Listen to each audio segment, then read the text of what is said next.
মামুনি, এই দুজন থেকে যে কোনো একজনকে তোমার আম্মু হিসেবে পছন্দ করো। হাই মামুনি। হ্যালো। হাই মামুনি। এখন তুমি চয়েস করে বলবে কাকে তোমার আম্মু হিসেবে পছন্দ হয়, আর আমি তাকেই বিয়ে করব। আর আমি তোমাকে পরিচয় করিয়ে দিচ্ছি, এ হচ্ছে দোলা।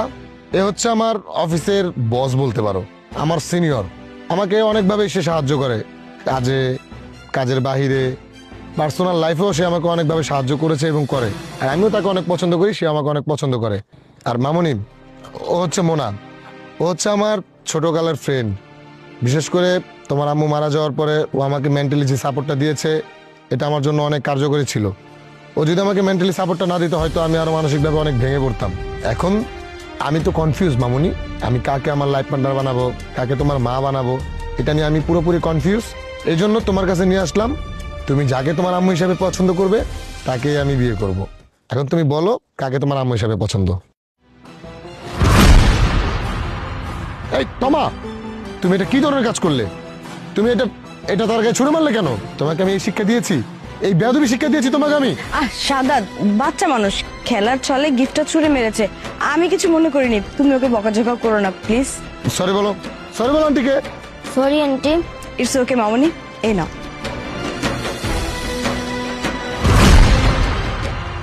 এই মেয়ে, এটা কোন ধরনের অভদ্রতা? হ্যাঁ, ভদ্রতা কি শেখো নাই কখনো? হ্যাঁ, বড়দের সাথে কিভাবে আচরণ করতে এটাও জানো না? তুমি যে আমার শরীরের উপরে এই বক্সটা মারলে, আমি যদি ব্যথা পেতাম? হ্যাঁ, এটা কোন ধরনের অসভ্যতা? হ্যাঁ, ছোট মানুষ ছোট মানুষের মতো থাকবে, এই ধরনের আচরণ কেন করো? ফার্দার আজকের পর থেকে কোনদিন যদি এরকম আচরণ করছো না, গালে একটা কষিয়ে দিব। মোনা, থাক, আর রাগারাগি করতে হবে না।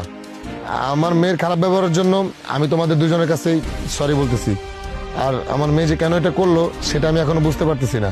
ওকে তো আমি এই ধরনের শিক্ষা দেইনি, ও কেন এরকম করবে? আচ্ছা বাই দ্য ওয়ে, তোমরা একটু এখানে দাঁড়াও, আমি ওর সাথে একটু কথা বলে আসতেছি। মামুনি আসো, বসো মামুনি।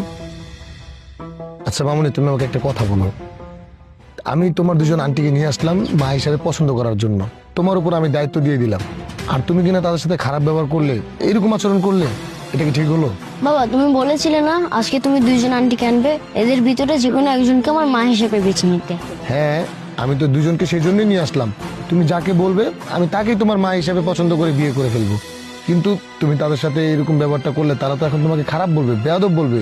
তুমি তাদের গায়ে গিফট বক্সটা ছুঁড়ে মারতে গেলে কেন? বাবা, আমি তো ওনাদের গায়ে বক্স ছুঁড়ে মেরে খালি ওনাদেরকে পরীক্ষা করেছি। পরীক্ষা করেছো? মানে এটা কেমন পরীক্ষা, কিসের পরীক্ষা মামুনি? আমি বুঝলাম না, একটু আমাকে বুঝিয়ে বলো তো। আমি ওনাদের গায়ে বক্স ছুঁড়ে মেরে আমি আমার মাকে সিলেক্ট করেছি। এবার আমি বুঝতে পেরেছি তুমি আসলে পরীক্ষাটা কিভাবে নিয়েছো। মানে তুমি গিফট বক্সটা ছুঁড়ে মেরে দেখলে যে কে তোমার সাথে কিরকম ব্যবহার করে, তাই তো?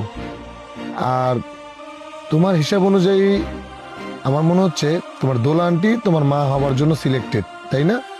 কারণ দোলা তো তোমার সাথে ভালো ব্যবহার করছে, আর মোনা তো তোমার সাথে ভালো ব্যবহার করেনি, সে তোমাকে মারতে পর্যন্ত চাইছে, চিল্লাচিল্লি করছে। তাই দোলাকে সিলেক্ট করা যায়। তাহলে আমি দোলাকে হ্যাঁ বলে দিচ্ছি। হ্যাঁ না বাবা, দোলা আন্টি যেটা করেছে সেটা তো খালি লোক দেখানো। আমার মা হিসাবে সিলেক্ট হয়েছে মুনা আন্টি। কি? মোনা কিভাবে সিলেক্ট হয়? মোনা তো তোমাকে মারতে চাইলো, তোমার সাথে খারাপ ব্যবহার করলো। আর দোলা দোলা তোমাকে ভালোভাবে কথা বললো, বাচ্চা হিসেবে তোমাকে কিছু বললো না, তোমাকে আদর করে কথা বলছে। তারপরে তুমি মোনাকে কিভাবে সিলেক্ট করো? মানে এটা তোমার মাথায় ঢুকতেছে না। বাবা, দোলা আন্টি যেটা করছে সেটা খালি লোক দেখানো। এমনও তো হতে পারে তুমি অফিসে চলে গেলে, দোলা আন্টি আমাকে দিয়ে যাচ্ছে তাই কাজ করালো, আমার সাথে খারাপ ব্যবহার করলো। আর মুনা আন্টি যেটা করেছে একদম ঠিক কাজ করেছে। আমার মা যদি আজকে বেঁচে থাকতো, আমার মাও আজকে এই কাজটাই করতো। বড়দের সাথে কিভাবে কথা বলতে হয়, কিভাবে সম্মান দিতে হয়, আমাকে শাসন করতো, এমনকি আমাকে মারতেও আসতো আমার মা। ঠিক বলছো তুমি, বুঝতে পেরেছি আমি। তাহলে এখন তোমার মা হিসাবে মোনাকে তোমার পছন্দ, তাই তো? ওকে ফাইন, ঠিক আছে, চলো তাহলে। মোনা, দোলা, আমি আবারও আমার মেয়ের ব্যবহারের জন্য তোমাদের দুজনের কাছে সরি বলতেছি। বাই দ্য ওয়ে, আমার মেয়ে আর আমি মিলে একটা ডিসিশন নিয়েছি, সেটা হচ্ছে আমার মেয়ের জন্য মা সিলেক্ট করা হয়ে গেছে, আর সে মা হচ্ছে মোনা। হোয়াট? মুনাকে মানে? সাদাত, তুমি কি পাগল হয়ে গেছো? যেই মেয়ে তোমার চোখের সামনে তোমার বাচ্চার গায়ে হাত তুলতে চাইলো, আর সেই মেয়েকে তুমি তোমার ওয়াইফ বানাতে চাচ্ছ, মানে তোমার বাচ্চার মা বানাতে চাচ্ছ? তুমি কি পাগল হয়ে গেছো? আন্টি তোমাকে রিজেক্ট করার কারণ হচ্ছে তুমি একটু আগে যেই ব্যবহার করছিলে সেটা খালি আমার বাবাকে দেখার জন্য, আর তুমি এখন যেই ব্যবহার করতেছো সেটা হচ্ছে তোমার আসল ব্যবহার। এই মেয়ে একদম চুপ থাকো। এতটুকু বাচ্চা মেয়ে তুমি এত কিছু কিভাবে বুঝো? হ্যাঁ, আমি যেটা করেছি ঠিক করেছি। আর এই আংটি তোমার গায়ে হাত তুলতে চাইছে, এই আংটিকে তোমার মা বানাতে চাচ্ছে, তুমি তার বিরুদ্ধে প্রতিবাদ না করে তুমি আমাকে রিজেক্ট করতেছো, তাই না? তোমার এত বড় সাহস, তুমি তো আস্তে একটা বিয়াদব। এখন তো তুমি ছোট মানুষ, এর জন্য তুমি বুঝতে পারছো না। তোমার আব্বু এই মেয়েকে বিয়ে করুক, তারপর বুঝবে কত ধানে কত চাল। সৎ মা যখন অত্যাচার করবে না, তখন তুমি বুঝবে। দোলা, তুমি এইভাবে কথা বলতেছো কেন? আমার বাচ্চা মেয়ের সাথে তুমি এরকম ব্যবহার করতেছো? আমার মেয়ে তো ঠিক বলছে।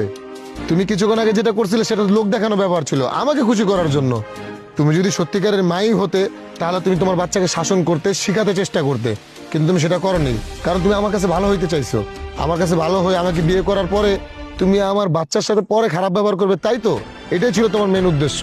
আমি বুঝতে পেরে গেছি, এই জন্য আমি মোনাকে সিলেক্ট করেছি। সাদাত, দেখো তুমি ভুল করতেছো। এই মেয়েকে বিয়ে করলে কখনো তুমি সুখী হতে পারবে না, তোমার বাচ্চাকে টর্চার করবে। তুমি একটা জিনিস চিন্তা করো, যখন তুমি অফিসের কাজে ঢাকার বাইরে যাবে, বিদেশে যাবে, সবসময় তো তুমি বাসে থাকবে না। সৎ মা কি অত্যাচারটাই না করবে তোমার বাচ্চার উপর। যেই মেয়ে তোমারই চোখের সামনে তোমার বাচ্চাকে মারতে চায়, সেই মেয়ে তোমার পিছনে কি করতে পারে তার কোনো আইডিয়া আছে তোমার? মোনা যেটা করছে স্ট্রেট ফরওয়ার্ড, সেটাই করা উচিত ছিল একজন মায়ের। একজন মায়ের এরকমটা হওয়া উচিত, তার বাচ্চাকে শাসন করবে, শিখাবে, ভালো মন্দ সেটা বুঝতে শিখাবে। আর তোমার মতো এরকম আদর্শ হাক দেখিয়ে তারপরে খারাপ ব্যবহার করবে, এরকমটা দরকার নেই। মোনার মতো মেয়েই ঠিক আছে। এখন তুমি চলে যেতে পারো, কারণ আমার পক্ষে তোমাকে বিয়ে করা সম্ভব না। তুমি আসতে পারো। আজকে তোমার বাচ্চা মেয়ের কথা শুনে তুমি আমাকে রিজেক্ট করলে না, এর জন্য তুমি পস্তাবে। Mind it. আমি বুঝবো সেটা। যাও মামুনি, তোমার তারিফ তো একদম তুলনার বাহিরে। আজকে তুমি যে কাজটা করলে আমার জীবনের জন্য, তোমার জীবনের জন্য অনেক ভালো একটা ডিসিশন নিতে পেরেছো। তোমার আসলে তুলনা নেই। কিছু কিছু মানুষ বলে না যে কিছু কিছু সময় বাচ্চাদের কথা শুনতে হয়। আজকে তোমার কথা শুনে হয়তো আমার লাইফে আমি অনেক ভালো একটা ডিসিশন নিতে পেরেছি। কিন্তু মামুনি, তুমি এগুলো শিখলে কোথা থেকে? বাবা, আমি অনেকটা সময় মার সাথে ছিলাম তো, তাই জানি মা কিভাবে খারাপদের শাসন করতো। আর এই শাসনটা আমি মুন্না আন্টির ভিতরে দেখতে পেরেছি। যাক ভালো। তা এখন মেহমান আসছে, মেহমানকে কিছু খাওয়াবো না? কি খাওয়াবা মেহমানকে? আমি খাওয়াবো কেন? আমার মুন্না আন্টি আছে না, উনি আমাকে আজকে রান্না করে খাওয়াবে। আন্টি? আই, কে তোমার আন্টি? আমি তোমার মা।